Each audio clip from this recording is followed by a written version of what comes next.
Hello all, இன்றைக்கி Sunday special தான் பார்க்க போகிறோம். மார்னிங்கே வந்து சிக்கன், ஃபிஷ், மட்டன் இதெல்லாம் போய் வாங்கிட்டு வந்துட்டோம். என்னோடய மாமியார், என்னோடய நாத்தனார் ஃபேமிலி வந்து வந்திருந்தாங்க. ஸோ அவங்களுக்காக ஒரு சின்ன விருந்து ரெடி பண்ணலாம் அப்படின்னு தான் பண்ணிகிட்ருந்தோம்.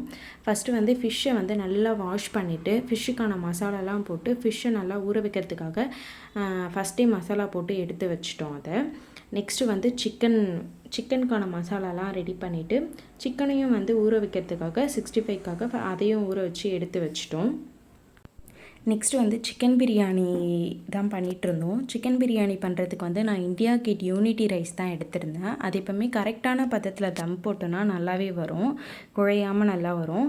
ஸோ எப்பவும் போல் எண்ணெய், கீ, பட்டை, கிராம்பு, ஏலக்காய் இதெல்லாம் ஆட் பண்ணிவிட்டு வெங்காயம், தக்காளி, வெங்காயத்தை விட நான் தக்காளி கம்மியாக தான் சேர்ப்பேன். ஸோ வெங்காயம், பச்சை மிளகாய், தக்காளி இதெல்லாம் வதங்கினதுக்கப்புறமா மிளகாத்தூள், கார மிளகாத்தூள் ஆட் பண்ணிவிட்டு கரம் மசாலா தூள் வந்து ஆட் பண்ணிவிட்டு அதுக்கப்புறம் தயிர் ஆட் பண்ணிவிட்டு எல்லாத்தையும் வதங்கி வந்ததுக்கப்புறமா வந்து நான் சிக்கன் ஆட் பண்ணிக்கிட்டேன். சிக்கன் வந்து பிரியாணிக்கு ஏற்ற மாதிரி நான் வந்து கட் பண்ணி கடையிலே வாங்கிட்டு வந்துட்டேன். ஸோ சிக்கன் ஆட் பண்ணிவிட்டு சிக்கன் ஒரு 5 மினிட்ஸ் வந்து நல்லா குக் ஆனதுக்கப்புறம் வந்து அதில் தண்ணி சேர்த்துக்கிட்டேன். தண்ணி சேர்த்துட்டு நல்லா கொதித்து வரும்போது ரைஸ் வந்து அதில் ஆட் பண்ணிக்கிட்டேன். நான் புதுசாக வந்து வாழை இலை போட்டு தம் பிரியாணி பண்ணலாம் அப்படின்னு சொல்லி தான் ட்ரை பண்ணியிருந்தேன் இந்த வாட்டி.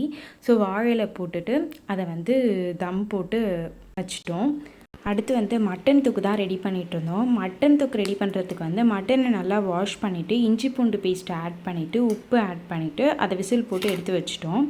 அடுத்தது வந்து ஒரு கடாயில் வந்து எண்ணெய் ஊற்றிட்டு கடுகு போட்டுட்டு சோம்பு ஆட் பண்ணிவிட்டு வெங்காயம் வந்து ரொம்ப சின்ன சின்னதாக கட் பண்ணி வச்சுருந்தோம்.